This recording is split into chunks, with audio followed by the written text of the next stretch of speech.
Water expert, George sap এবং mild on hands technology সমৃদ্ধ Orix crystal wash, আপনার laundry expert.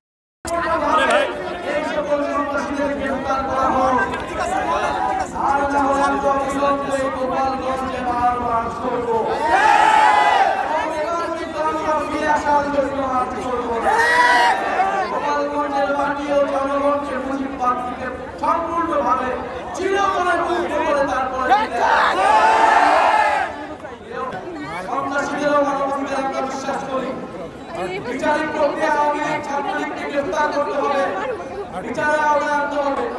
কিন্তু আমরা দেখছি গ্রেফতার হচ্ছে না, গ্রেফতার হয়ে কোর্ট থেকে ছাড়া পাচ্ছে, বিচার প্রক্রিয়া যাচ্ছে না। প্রশাসনের বিভিন্ন স্তরে যারা স্বৈরাচারের দোষণ রয়েছে এবং দুর্নীতিবাজ কর্মকর্তারা রয়েছে, তাদের প্রতি বলে দিতে চাই, বিচারের দাবিতে আমরা রাজপথে নেমেছি। বিচার আদায় না করে আমরা রাজপথের মধ্যে যাব না। যারা ভেবেছিলেন এই জুলাই পদযাত্রা আক্রমণ করে বাধা দিয়ে সশস্ত্র হামলা করে থামিয়ে দিবেন, তারা ভুলে গেছে যারা কাদের সামনে দাঁড়িয়েছে, যারা মৃত্যুর মুখ থেকে বারবার ফিরে এসেছে, বুলেটকে তোয়াক্কা না করে বারবার রাজপথে দাঁড়িয়েছে, তাদের নেতৃত্বে এই জুলাই পদযাত্রা থামবে না।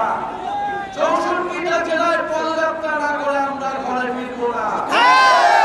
বাংলাদেশের মানুষের কাছে আমরা ওয়াদা, এবং আমরা 3 আগস্টের মধ্যে 64 জেলায় আমরা পদযাত্রা করব।